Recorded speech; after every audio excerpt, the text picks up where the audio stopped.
Hey guys, tonight we're slipping off our shoes, stepping into a steamy mosaic chamber, and eavesdropping on a few centuries worth of warm, whispered scandal.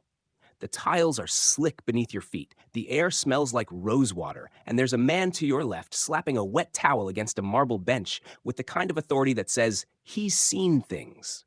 Welcome to the Ottoman Hammam, part bathhouse, part beauty salon, part amateur spy ring. You probably won't survive this. Not without wrinkly fingers and an unsolicited life lesson from a stranger who once cleaned a vizier's armpit. So, before you get comfortable, take a moment to like the video and subscribe, but only if you genuinely enjoy what I do here. Let me know in the comments where you're listening from and what time it is over there. Now, dim the lights, maybe turn on a fan for that soft background hum, and let's ease into tonight's journey together. You trudge up a narrow side street in Istanbul, 1652, guided by the scent of wood smoke and lemon peel. You've got 2 coins in your sash and a belly full of lentils. That's enough to buy entry into the neighborhood hammam, a centuries-old bathhouse glowing with heat and humming with rumor. The outside isn't much, a worn stone dome squatting between shops and bakeries, but inside it's like stepping into the heart of a teapot. Warm mist wraps around your shoulders, the marble floor is smooth from thousands of slippery feet, and a fountain chuckles gently in the vestibule. A young attendant waves you toward a cubby. You undress, fold your clothes neatly, and wrap yourself in a coarse linen towel that barely covers your ambitions. The pestimal, they call it. You tie it with a knot you've practiced twice in your room, but still ends up slightly crooked. Inside, the heat is different than any you've felt before. Less like summer, more like being inside a bread oven that cares about your pores. And the sound. Oh, the sound. Voices bounce and roll around the chamber like lazy marbles, clinking cups, low gossip, a grandmother laughing from deep in her chest. You shuffle toward the warm room, eyes adjusting to a reddish glow filtering in from high, honeycomb-like windows. A man glides past you like a swan, towel tucked just so, chin high, skin shimmering with olive oil. You trip over your own foot and pretend it was a stretch. Someone is singing. It's a high, clear voice, one that catches in the corners of the steam. You can't see the singer, but you know they're perched on a ledge somewhere, scrubbing their toes with a vine bristle brush and airing someone else's secrets. A bathhouse worker, broad-shouldered, wearing wooden sandals called nalin that make a loud, satisfying clack, beckons you. You follow him through a rounded doorway into the hotter inner chamber. The moment you step in, the heat presses against you like a wool blanket soaked in sun. He gestures to a marble slab in the middle of the room, the Göbek Taşı, or navel stone. It's warm to the touch, radiating a steady heat from the fire channel below. You lie down slowly, cheek to stone, and listen. Above, the dome drips.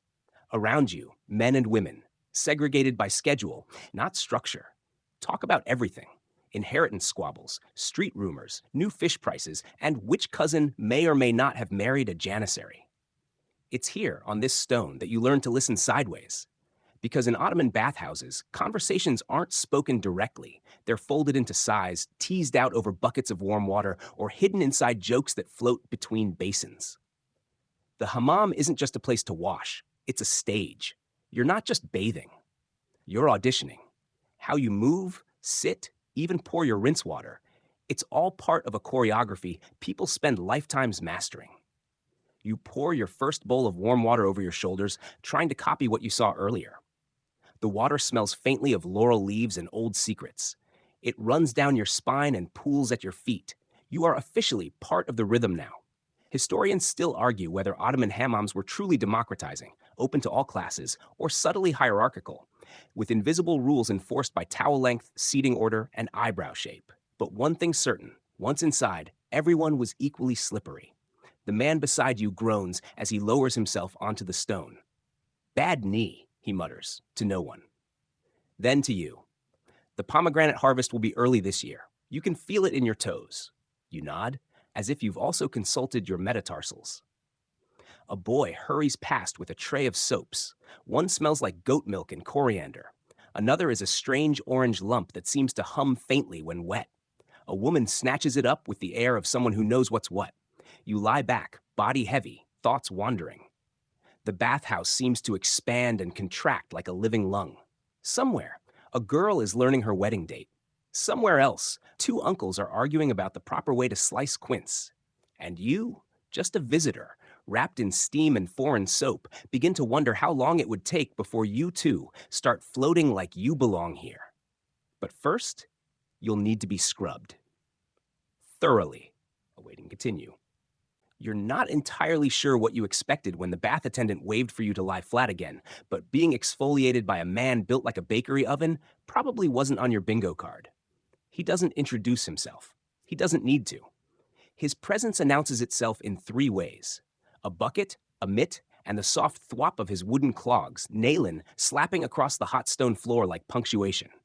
Lie down, he says in a tone that is equal parts suggestion, command, and ancient tradition.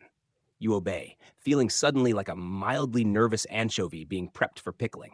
The mitt, called a kess, looks harmless enough. A simple rough glove made of raw silk or tree bark fibers. But in the right hands, it becomes an archaeological tool, peeling away layers of skin like a sleepy excavation of your epidermis. He begins with your back, and the first swipe is eye-opening. 1,000 years of dead skin, or at least last week's lentil stew, rolls off you in gray ribbons. He clucks his tongue approvingly. You're apparently doing quite well for someone who's clearly never exfoliated properly in their life. As he scrubs, he talks, not to you, but at you, or possibly past you. It's hard to tell through the fog. Did you hear about Mahmut's daughter? Ran off with a merchant from Edirne. Left a note on a fig leaf. Very poetic. Scrub, scrub. They say he traded her for 2 camels and a crate of pistachios. You try to make a polite noise, but another pass of the mitt makes your lungs briefly forget how to function. You breathe through your nose and try not to wince. It's not pain exactly, more like being gently judged by friction. He shifts to your arms, lifting them as though appraising vegetables. Your left elbow gets a vigorous scouring, and somewhere in the process you lose any remaining sense of pride. Another man nearby is getting the same treatment. He seems unfazed, chatting easily about the latest imperial decree regarding spice tariffs. You marvel at his composure. Either this isn't his first scrub rodeo, or he's ascended to some higher exfoliation-based enlightenment. Historians still argue, the man mutters between swipes, whether Suleiman himself submitted to the kesse, or if he had eunuchs who specialized in non-regal grooming. Personally, I think he loved it. Had the smoothest calves in the empire. You blink. It's the first full sentence directed solely at you in 10 minutes. He splashes a ladle of warm water down your back, startling but weirdly pleasant, and you start to feel weightless, like your body has been replaced by some delicate root vegetable, just lightly boiled. The scrubbing continues. Legs now. Feet. You feel oddly reborn, like a very clean goat.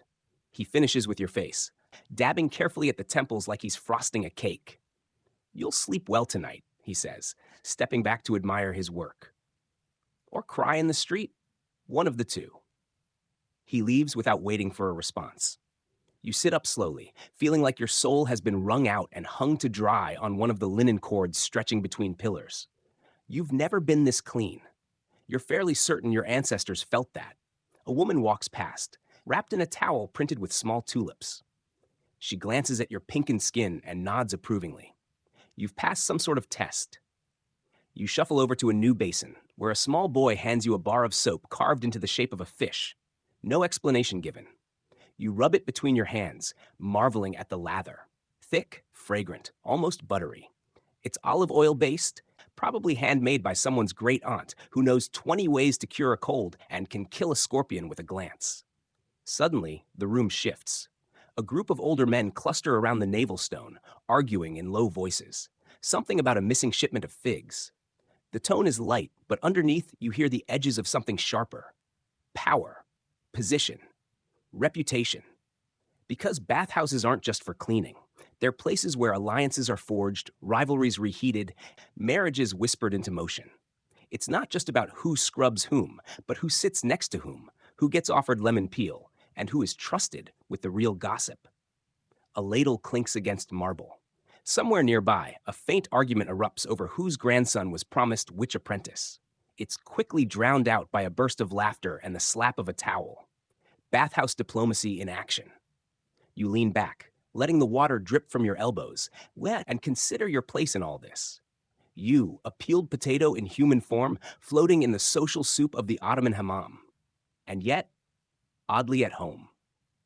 Awaiting.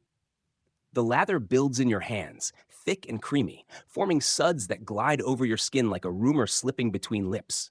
It's soap, yes, but also a kind of performance.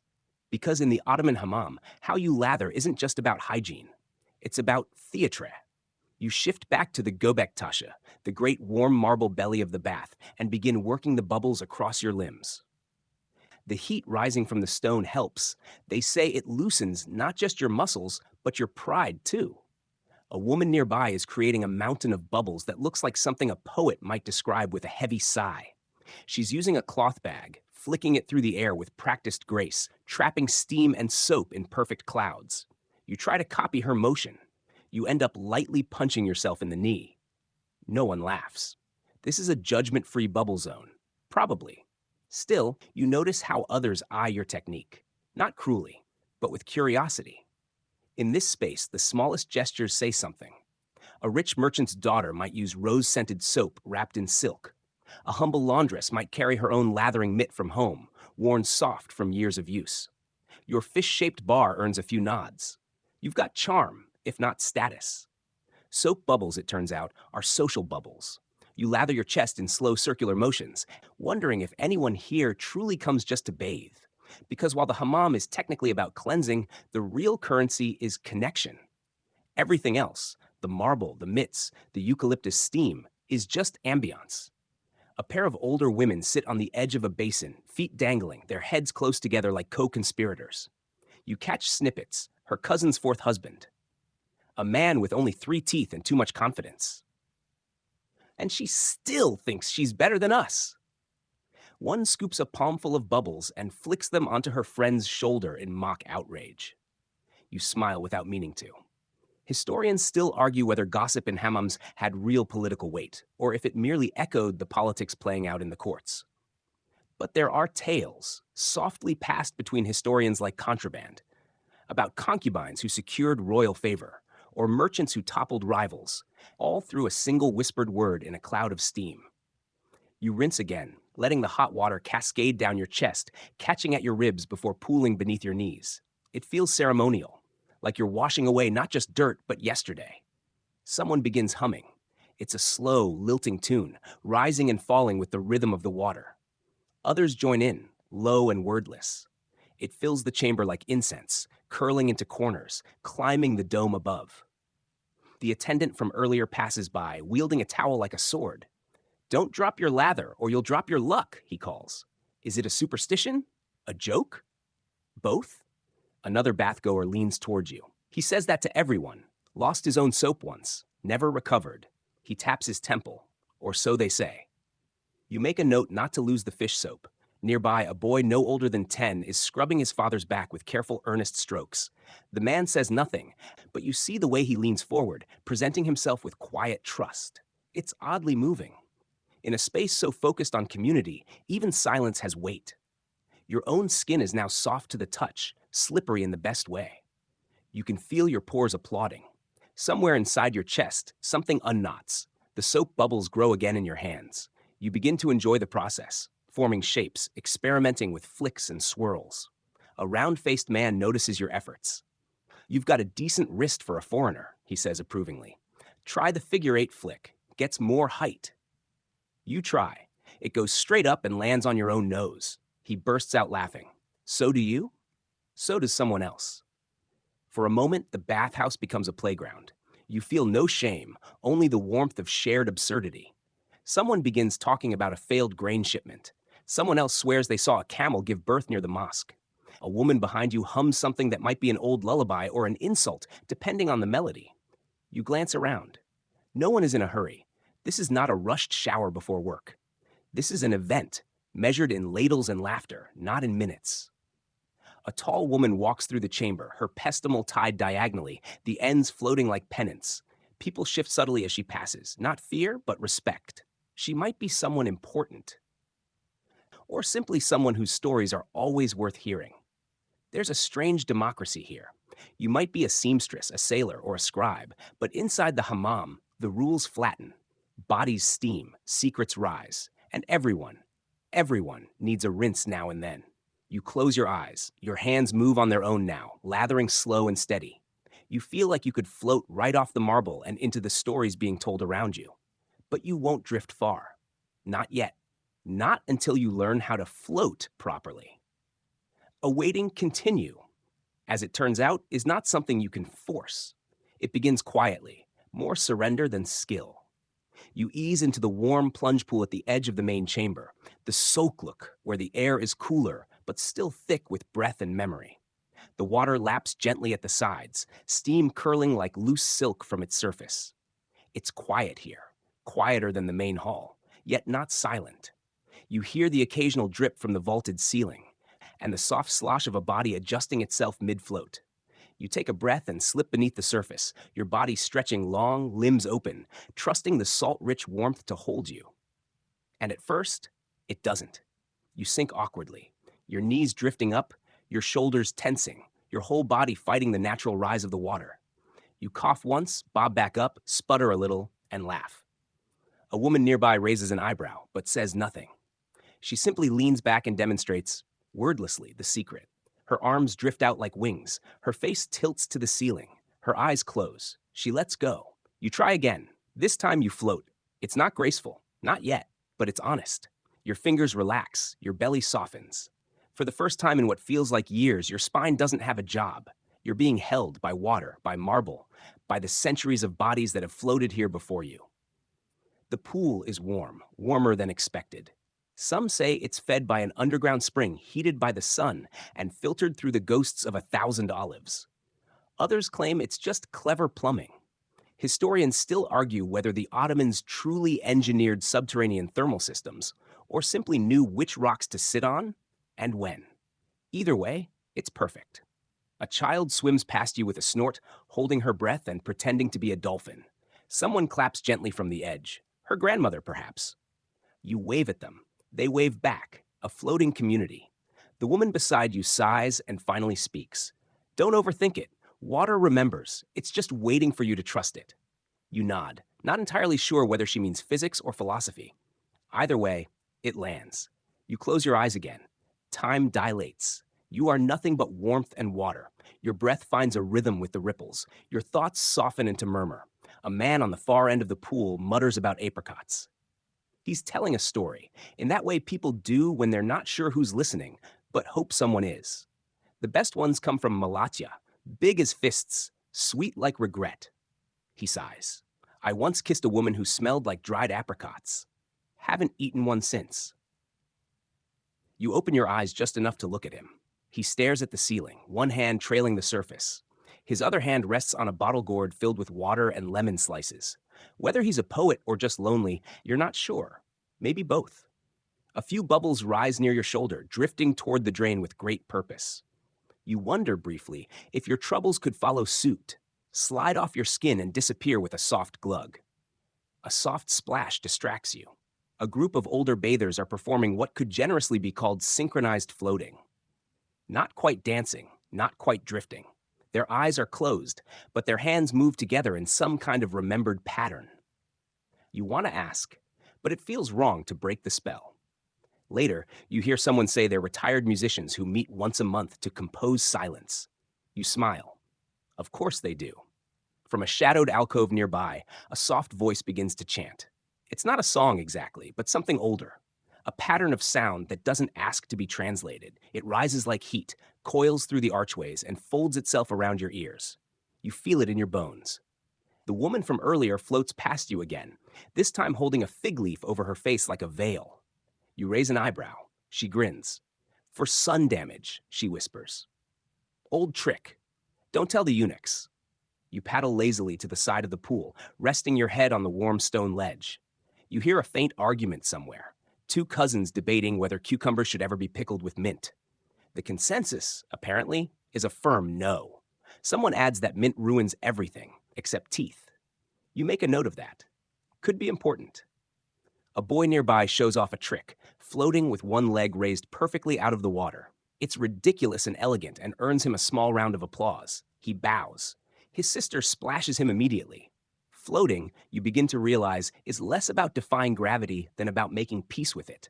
The water doesn't fight you. It just needs you to stop squirming. The bathhouse doors open briefly and close again, letting in a cooler breeze and the scent of street bread. A reminder, the world still turns outside. But here in this tiled womb, time moves to a different pulse. You exhale deeply. Your face feels soft. Your skin hums. Your muscles whisper thank you in a language you didn't know you spoke. And though the water holds you now, you start to wonder, who held it before you? Awaiting, continue. The water slips from your skin like the end of a sentence. You climb from the plunge pool slowly, feet finding the mosaic floor one tile at a time. You're not in a hurry. No one here is. The act of drying off is a ritual all its own. An attendant hands you a fresh peshtamal, soft, sun-bleached, smelling faintly of rose water and limestone. You wrap it around yourself, loosely, and follow the faintly echoing footsteps that lead you into the ilukluk, the warm room between hot and cold. It's here, in this in-between space, that people linger, not just to dry, but to talk. You perch on a bench carved from pale wood, still warm from the last guest. Across from you, a woman is combing her hair with a tortoiseshell pick, humming what might be an old folk song or a cooking recipe disguised in melody. Someone coughs gently and says, "Did you hear about the butcher's wife?" Instant attention. Several heads turn. One woman pretends to dig in her bag for something, but her ears perk like a cat's. Another casually leans back against the wall, arms crossed, ready for the unfolding saga. She fell asleep in the spice market, the storyteller continues, barely hiding her glee. Right there next to the cumin sacks, woke up with a merchant's goat licking her face. Muffled giggles ripple through the room. She probably thought it was her husband, someone says. And just like that, the hammam returns to its natural state, a cauldron of steamy, shimmering gossip. Gossip here isn't just talk, it's an art form, half performance, half community service. There are unspoken rules. You mustn't gossip too loudly. You must never repeat a tale exactly the way you heard it. Embellishment is not only expected, it's considered respectful. After all, why dishonor someone with a boring scandal? Historians still argue whether bathhouse gossip genuinely influenced social hierarchies or merely reflected them. But personal letters from the time mention hammam tales with surprising frequency. Testimonies of who's fallen from grace, who's pregnant again, who got caught using saffron as blush. Yes, apparently that was a thing. You lean against the warm wall, letting your damp hair fall over your shoulder. The stone breathes heat into your back. Another tale begins. A boy with too many uncles, a goose trained to deliver love notes, a neighbor who talks to her dead husband through his favorite cushion. Truth and invention mix seamlessly here. You catch a glimpse of yourself in a small fog mirror across the room. You look different. Not better, not worse, just loosened. Your shoulders hang lower. Your jaw isn't clenching. Your eyes have let go of whatever they were guarding. Someone offers you a slice of candied quince from a small tin.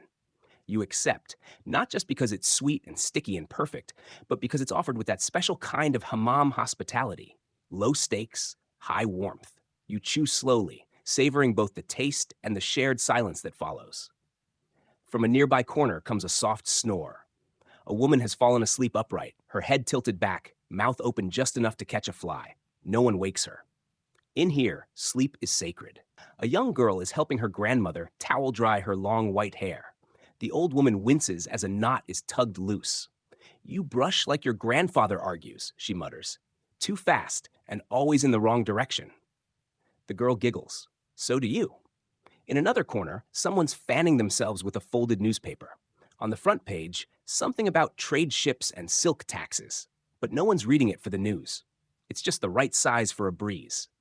Your own towel has begun to cool. You adjust it, grateful for the way it clings. You hear your name mentioned, just once by a stranger. "The one with the fish soap," someone says. There's no malice in it, just intrigue. You've officially entered the bathhouse ecosystem. A man appears at the door, young, anxious, clearly new. He steps one foot in, then out again, like the steam might bite. A regular waves him in. If your secrets can handle the heat, so can you. It's both a joke and a test. He enters. The gossip shifts again. Someone mentions a local poet who's been composing verses based on the shape of vegetable peelings. Another swears she saw the governor sneaking into a back alley hammam wearing someone else's shoes. And then, as quickly as it started, the talk fades. Not out of awkwardness, but completion. The stories have landed, their purpose served. You stretch your legs and lie back slightly, your hands folded on your belly like a sleepy scribe. The stone beneath you hums with held heat, the way bread does fresh from an oven. Someone breaks the silence with a question, not to anyone in particular. Do you think dreams get washed off in here, or do they just hide in the tiles? No one answers, but you think you know. They hide. They wait. And when the water quiets and the soap slides away, they crawl back up your arms like vines. You close your eyes. The stone beneath you is warm. Your skin is soft. Your name is now a fish-shaped rumor. Awaiting continue. There's a rhythm to the bathhouse now, a hum you're finally in tune with. Heat, water, laughter, rest, each moment leading softly into the next, like the rise and fall of a lullaby. Your limbs feel lengthened, like you've been living in too tight a space until now. But the real heartbeat of the hammam is still ahead. The scrub. Not the gentle wash you gave yourself earlier. No. This is different. This is the scrub. The exfoliation ritual, so intense it feels almost religious. You've heard stories. Skin sloughing off like onion skins. Men who leave with fewer regrets and fewer calluses. Women who say they emerge half a size smaller, like dough punched down and ready to rise again. You're not sure what to expect. But when a sturdy woman in her late 50s waves you toward a marble platform with the unhurried authority of someone who's seen every kind of back, you obey. She nods once, says nothing, and pats the belly stone. It's a vast slab of heated marble, warm and slightly damp, big enough for 4 people, but meant only for 1. You lie face down first. It's oddly comforting, like hugging a loaf of sun-warmed bread. She begins. The kess, a coarse mitt made of silk threads, slides across your back with a hiss. It's not painful, but it is revealing. You feel your old skin curl away like dry paint. It's strangely satisfying. She scrubs without ceremony, humming softly, occasionally pausing to flick off bits of your past. Did you fight a bear? She asks, inspecting a patch of elbow. No, you reply. She snorts. Then why is it so angry? You don't have an answer, but she does. She scrubs it out of you. The marble amplifies every sound. You hear the scrape of the mitt, the gentle splash of water, the tiny sighs your body makes as it lets go of everything extra. There's a scholarly debate about where this practice truly began. Some argue it has Byzantine roots. Others insist it dates back to Roman thermi. Historians still argue whether the Ottomans refined an inherited ritual or invented an entirely new one. But lying here, you realize that origins don't matter much when you're being reborn one layer at a time. The mitt moves to your legs, then your arms, your neck. She lifts one of your feet like a mother inspecting a child's shoe. You walk too hard, she says, then scrubs until your soul remembers how to be soft. You flip over at her command, trying not to giggle at how slippery and ridiculous you feel. She tuts and pours a bucket of warm water over your chest. You sputter. She nods approvingly. This is your first scrub, isn't it? You nod. You never forget your first or your second. After that, you forget everything. You want to ask what that means. But instead, she scrubs your face with surprising gentleness. Even the mitt seems softer. Your cheeks hum. Your forehead sighs. You smell lemon, maybe lavender or the ghost of both. Another bucket of water. Another flush of warmth. She stands back, arms crossed, and examines her work like a sculptor assessing a newly smoothed statue. Better, she says. You looked like a dusty book before. You slide off the slab like butter melting off toast.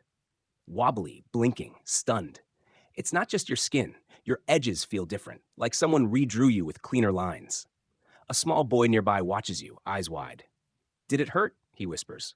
Only a little, you say. He nods solemnly. Good. Your scrubber smiles and waves you off. Go rest and drink water. Lots. You've shed enough to fill a jar.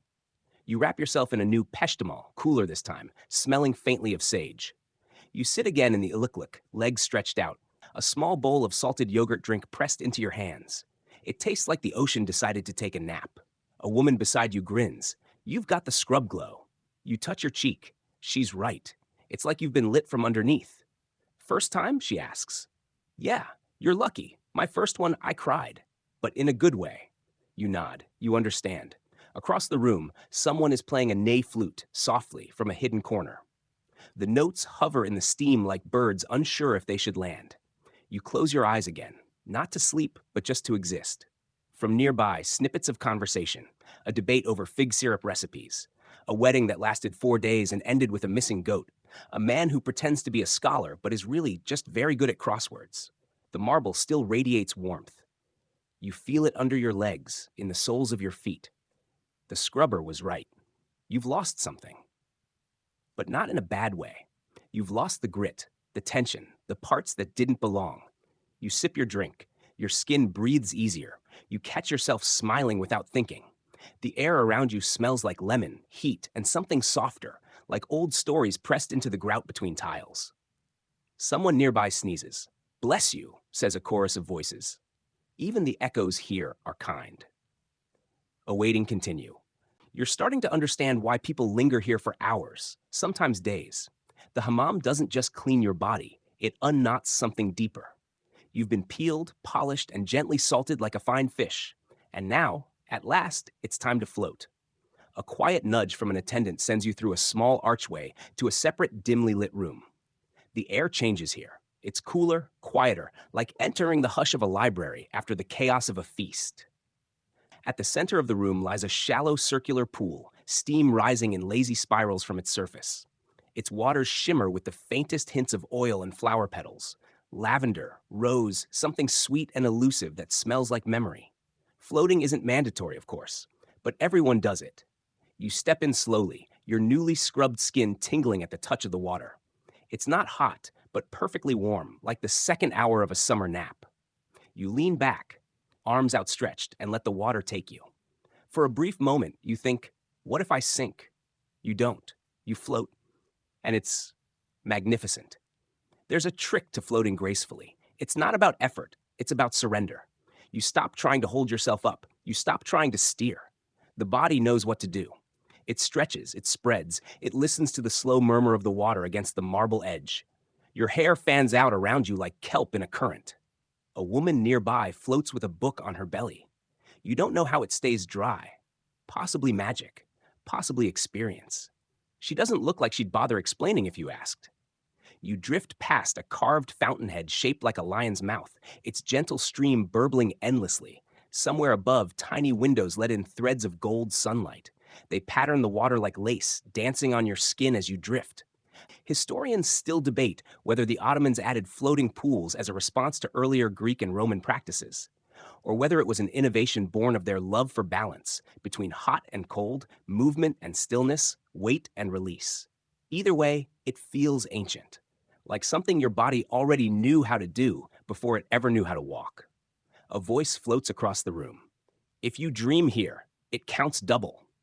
You're not sure if that's a superstition or a promise. Someone else mumbles about a woman who once fell asleep in the pool, woke up speaking perfect Persian, and had no idea why. You close your eyes and let the water rock you like a lullaby. Your toes bump the side of the pool. You turn slightly and push off again, drifting the other way. It's like being a boat or a cloud or an unbothered leaf. There's a sensation here you can't quite name. Weightlessness, yes, but also permission. Permission to do nothing, to be nothing. Not in a sad way, in a full way. Like everything about you is already enough. A pair of children enter, supervised by a smiling older woman in a yellow headscarf. They paddle clumsily, laughing softly, splashing just enough to ripple the piece without breaking it. She claps her hands once. They settle immediately, floating like tiny frogs in spring. A small group of men is perched at the far end of the pool, discussing philosophy with the relaxed seriousness of people who know the point isn't to win, but to wonder. What if Allah made dreams out of leftover time? One asks. That would explain why mine are always late, another replies. You drift by and offer a sleepy smile. One of them nods back, tipping his head as if in salute. You wonder who has floated in this very pool before you. A merchant, perhaps, rinsing off the road. A mother, aching for an hour alone. A writer, humming verses to herself, watching the light flicker across the ceiling and thinking of metaphors involving bread or birds. The water smells faintly of fig leaves now. Or maybe that's just someone's lotion. You lose track of time. You lose track of limbs. Everything is soft. Everything is slow. A young man floats by with orange slices balanced on his chest. He looks supremely content. Want one? He asks, not opening his eyes. You take one. It tastes like sun and stories. Somewhere behind a screen, someone begins to sing. Not loudly, just enough for the sound to glide over the water like silk. It's a tune without lyrics, or perhaps in a language you don't know. The notes curl around your ears, a lullaby for people who aren't quite asleep but not quite awake either. A dragonfly dips into the steam above the pool, its wings humming with indifference. A grandmother tells a little boy, "Float properly or the ghosts will pull your ankles." He floats properly.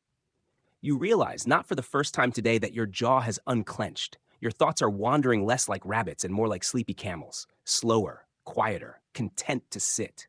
The orange rind floats beside you now. A few flower petals cling to your skin. You don't brush them away. You've never been cleaner or quieter. And in this perfect, brief suspension, you remember the words of the scrubber. After your second time, you forget everything. You smile. You're starting to understand. Awaiting, continue. When you finally step out of the floating pool, your body hums like a plucked string.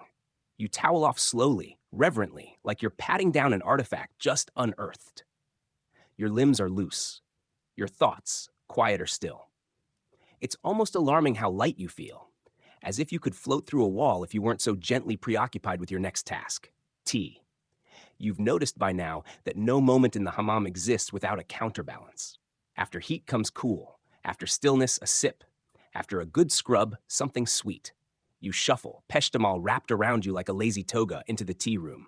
It's dimly lit, comfortably cluttered. Carpets bloom across the floor like woven gardens. Low tables perch like mushrooms, each surrounded by overstuffed cushions, slightly flattened from use. The smell here is everything and nothing.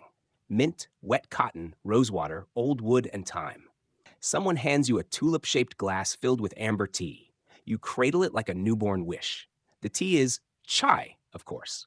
Turkish black tea, brewed strong but poured delicately, a trick of the wrist and the curve of the glass. There's sugar if you want it, 2 cubes resting beside your saucer like sleeping dice. You add one, watch it dissolve slowly, then take a sip. It's perfect. Not warm, not hot, just perfect. Around you, conversations buzz softly. Not the gossip of earlier, but something sleepier. A woman is describing her dream in great detail. Something about a ladder, a lemon, and a goat that wouldn't stop chewing.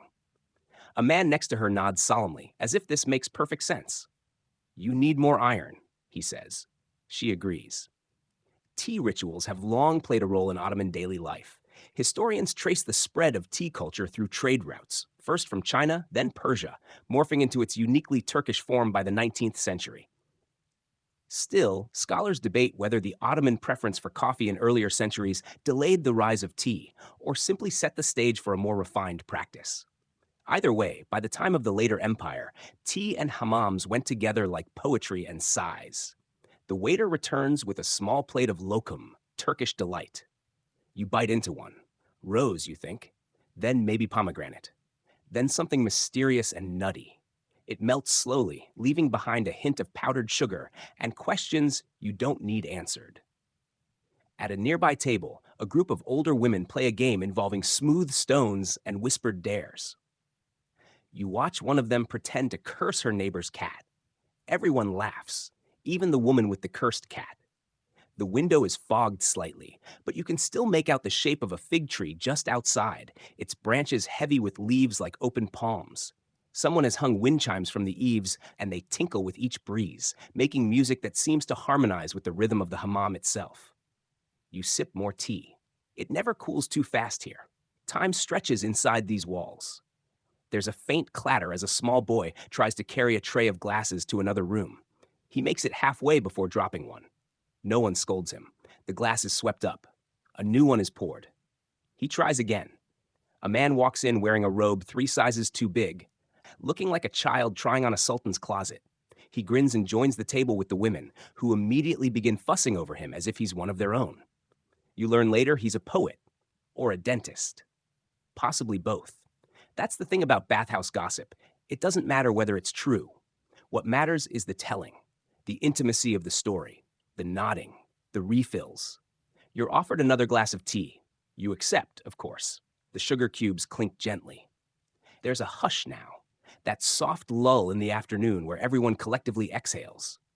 No one speaks above a murmur. You hear a woman sigh like she's just remembered the name of an old lover and doesn't quite know what to do with it. Across the room, someone is sketching the shape of a fountain from memory. The drawing is quick, practiced. You wonder if it's for an architect or just a diary made of lines. The waiter comes by again, offering cooled slices of melon, still glistening with dew. You take one, bite into it, and feel the juice trail down your chin. There's no rush to wipe it away. You're among the cleanest people in the city. You've earned this drip. More than once, people have fallen asleep in this tea room, you're told. Wrapped in towels, heads resting on cushions, lulled by warm drinks and low voices. No one wakes them. No one minds. Sleep is another form of floating, after all. You watch a man do exactly that now. He curls into a corner like a cat in winter, his glass of tea still half full. A woman drapes a blanket over him without being asked. You close your eyes for a moment, letting the sounds settle around you like fog, clinking glasses, rustling linen, the distant slap of wet footsteps, and a lone voice humming an old tune that no one fully remembers, but everyone somehow knows. Your body still buzzes from the scrub and the soak and the salt and the steam. But your mind is stretched out on a warm carpet, sipping tea through someone else's memory. And somewhere in that slow swirl of scent and sound, you start to forget what you came in worrying about. The errand, the email, the what-ifs. None of that fits here. Only warmth, only water, only tea. Awaiting continue. You're certain the hammam is not just a place, but a slow-moving spell. You've been steamed, scrubbed, floated, and fed. And just when you think there can't possibly be another layer to this experience, someone quietly gestures you toward a small, curtained alcove. This, you're told, is the kulhan, the heart of the hammam. The furnace room. You hesitate, because furnace doesn't sound especially sleepy. It sounds like a blacksmith's nightmare. But the curtain sways invitingly, and curiosity, as always, wins. The air grows warmer again. Not hot, but deeply warm, the kind that seeps through your skin and settles into your bones. The room is smaller than you expected. Brick walls darkened by centuries of heat curve around you like an embrace. In one corner, a great copper kettle hisses quietly, resting atop a fire that glows more than it flames. This is where it all begins, you realize. The warmth, the steam, the whole ballet of sweat and serenity, it's all born right here. The kulhan is the belly of the beast, but a gentle beast, more bread oven than dragon's mouth. You sit on a low bench near the fire, towel still wrapped around you like armor. Your body, already pliable from the bath, seems to sigh into the heat, like dough softening before it's baked. The air smells of wood smoke, damp tile, and something faintly mineral, like earth made into steam. Beside the great kettle, a quiet man tends the fire. He moves like he's part of the architecture. His clothes are soot-smudged but clean. You ask how long he's worked here. He smiles and says, "Since before the roof knew rain." You're not sure what that means, but it feels right. In Ottoman times, the kulhan was a sacred domain. The firekeeper, called the kulhancha, wasn't just a janitor or laborer. He was the secret keeper of the whole operation. Without him, the domes would chill. The marble would stay dry, and the people outside would never reach this strange, sleepy paradise. Historians still argue whether the kulhancha was a lower servant or a high-skilled tradesman. But everyone agrees. Without him, the hammam would be just a pretty room with cold air. The man stokes the fire with a long iron rod, then hands you a thin disc of baked clay. "For your chest," he says. You blink, confused. He places it gently against your sternum, and it's divine. Warm, but not hot. Just enough to press into the ache that's lived behind your ribs all week.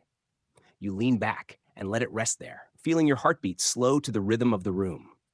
From somewhere above, water begins to drip, slow, steady, like a metronome made of stone. The sound echoes in the chamber, syncing with the occasional creak of the kettle. It's hypnotic.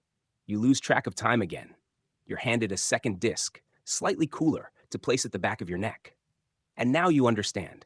This is heat as therapy, heat as lullaby. This is the part no guidebooks tell you about. This is the soul of the hammam, quiet, glowing, steadfast. The kulhancha speaks again, almost absently. Some people cry here, he says, but only once. You don't ask why. The warmth seems to unlock the body's old files. A stiff shoulder you didn't know was stiff starts to ease. That secret clench behind your knee softens. You remember something your grandmother said once about how heat makes people honest. Outside the room, you hear laughter echoing off the tiles. Someone drops a ladle. A donkey brays in the street beyond the walls, sounding as if it's weighed in on a private joke. The furnace hums louder in response, a kind of warm approval. You notice a small, faded mural above the fire, a lion and a gazelle curled beside each other, steam rising from their backs like halos. You wonder who painted it. You wonder if it's real. A teenage boy ducks into the room, drops a bundle of firewood, and exits without speaking. The Kilhancha nods to no one in particular. The balance of fuel is maintained. The spell holds. A woman enters next, older, with silver at her temples and ankles that crack gently as she walks. She sits across from you, accepts her own warm disc, and says, "I only come here when I'm trying to forget my birthday." You smile politely. She sips water from a small clay cup. You do the same. Steam snakes along the ceiling now, weaving between the old stones like smoke signals from a forgotten god. Everything here feels like it could last forever, or vanish in an instant. The Kilhancha begins to hum, low, tuneless, but steady. It matches the beat of the dripping water. You find yourself breathing in time with it. You consider asking him if this is his real job, or just a side role while he writes poetry. But you already know the answer. This is the job. This is the poem. Your eyes drift closed. The clay on your chest is still warm. The room sways just a little, not enough to startle, just enough to remind you that you are, in this moment, entirely, utterly held. There is nothing to do here but glow.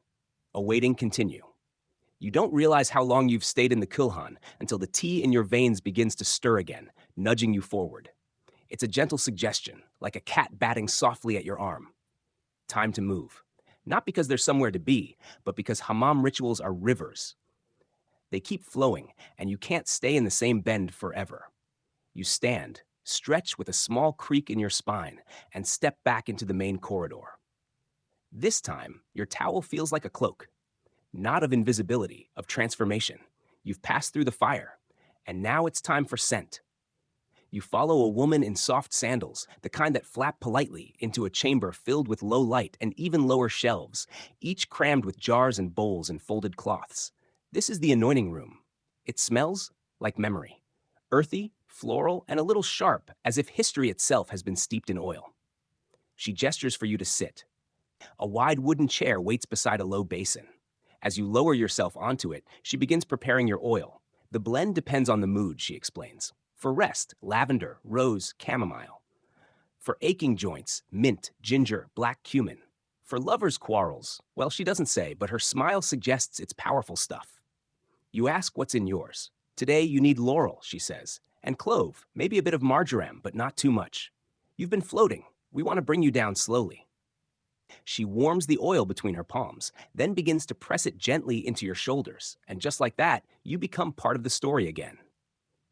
In Ottoman times, scent wasn't just about luxury, it was identity. Historians note that certain families passed down perfume recipes the way others passed down heirlooms. The scent of one's skin was considered part of one's reputation, and bathhouses doubled as aromatic laboratories. Still, there's debate about whether these oils were applied daily or saved for ceremonial occasions. The more you learn, the more it seems both could be true. She moves from your shoulders to your arms, using long, confident strokes. The oil seeps into your pores like a secret. Your skin, already softened by steam and salt, receives it greedily. Your head droops forward slightly, not from sleep, though that's a nearby possibility, but from surrender. You've stopped clenching. Even your toes feel soft. Across the room, someone begins a quiet chant in Arabic, just a phrase repeated softly like breath. It doesn't demand your attention, but it finds you anyway. The oil worker hums along, off-key but honest. You hum too, without realizing. From behind one of the shelves, a kitten appears, stretches, and perches on the windowsill. It stares at you like it knows something. Probably it does. Your attendant begins massaging your scalp now, her fingers moving in slow, deliberate circles. Most people keep tension here, she says softly, right behind the ears, just below the crown, right where your regrets like to sleep. You laugh through your nose. She's not wrong. The oil she uses on your scalp smells of basil and sweet orange. You want to eat it. Or be it. It feels cool at first, then warm, like a secret changing its mind. She wraps your head in a soft cloth to help the oil settle in. You sit like this for a while, cocooned in scent, wrapped in quiet. Through the latticed window, you see a sliver of sky turning apricot. Someone knocks over a bottle in the corner. No one reacts. The sound is absorbed into the room like everything else. The kitten has fallen asleep. A man enters the room briefly to deliver a small tin of musk and then vanishes again.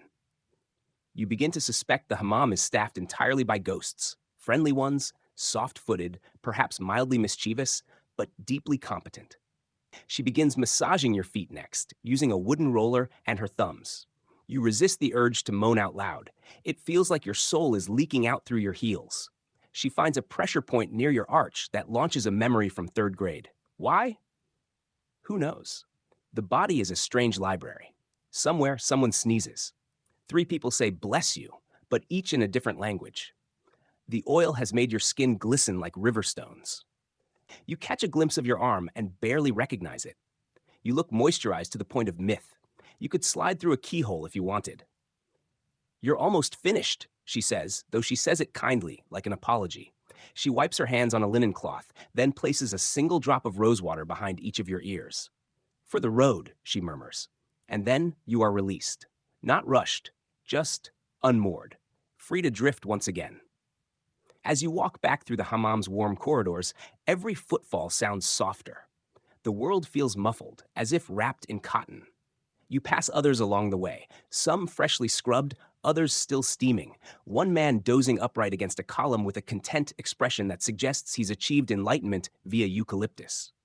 You're not quite ready to leave, but you don't need anything else either.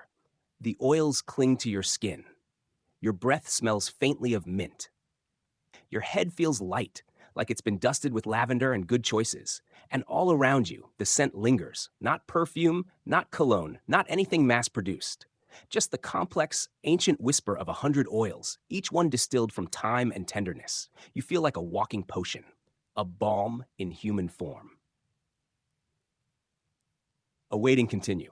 You linger near the outer vestibule now, towel still clinging like a well-worn title, skin dewy, oiled, and fragrant.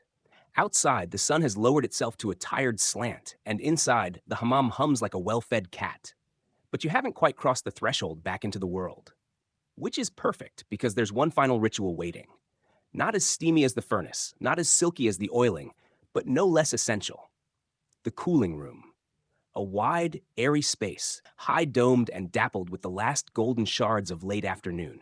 Cushions line the low divans. Small wooden tables hold metal cups of water, sherbet, and occasionally, if you're lucky, chilled melon.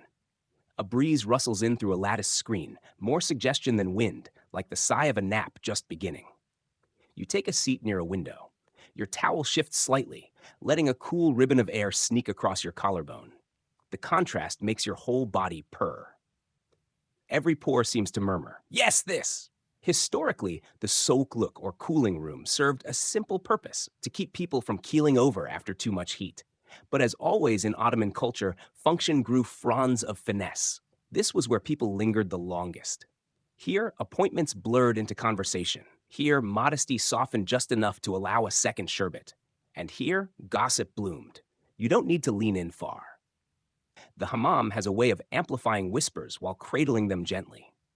A pair of elderly women 2 divans down are discussing the new shoemaker's daughter.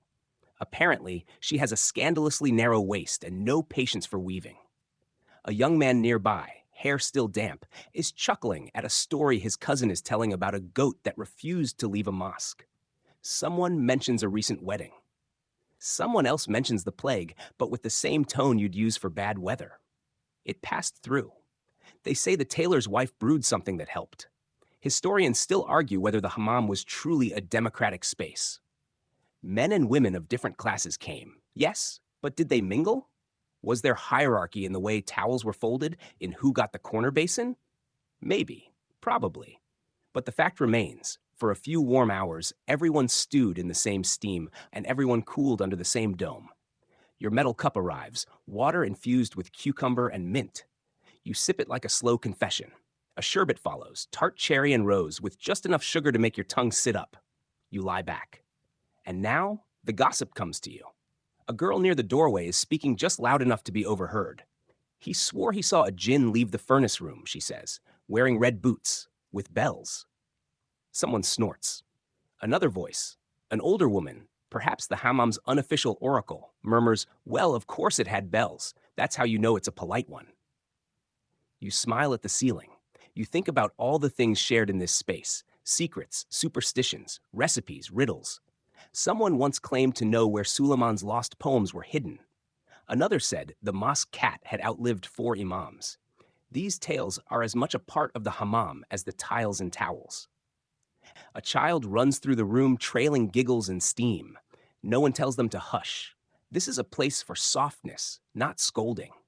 Across from you, someone is playing a reed flute, softly, haltingly. Maybe learning, maybe remembering. The notes skip across the marble like pebbles. You follow them with your eyes until they vanish into a corner. Someone offers you a slice of melon. You accept. It tastes like summer decided to stay for dessert. The air here is cooler than where you began, but you've acclimated. The temperature drop feels earned, like the gentle descent after a long, cloud-high dream. You shift on your cushion, aware now of how heavy your limbs feel. Not in a bad way. More like gravity's reminder that you have a body, a soft, clean, well-oiled one. A few patrons begin to dress quietly in the corner. Tunics are slipped over heads, turbans rewrapped, anklets adjusted, but no one rushes. You sense a kind of shared resistance, like the whole room is conspiring to stay suspended between heat and chill, wake and sleep. You hear a long, drawn-out sigh from someone near the window. It becomes a chain reaction. 3 more follow. You add yours to the mix. It's almost too good here. Soothing in a way modern life doesn't quite allow. Here, time has shape, round, padded, and quietly fragrant. You could live in it like a teapot. You consider starting a rumor, just for fun. Nothing damaging. Maybe something like, they say if you fall asleep here 3 times in a row, the 4th time you'll dream of your future spouse. Innocent enough. You don't. But someone else probably will. A soft bell rings. Just once. It doesn't mean anything urgent. Just a reminder that sunset's coming. That maybe, just maybe, it's time to begin thinking about the idea of possibly preparing to leave. Not quite yet. You still have melon to finish. Awaiting continue. You don't notice when the cooling room begins to empty. It happens gradually, like tide slipping out unnoticed. One moment, there are murmurs and melon slices and reed music, and the next, it's just you and a few lingering bodies, sprawled like commas at the end of a sentence. The hammam doesn't close exactly. It exhales, slowly, with a long final sigh that you become part of. You stand at last, moving like a well-oiled hinge. Your towel is replaced with your outer garments, folded neatly by someone who must have wings hidden somewhere under their robes. You dress slowly.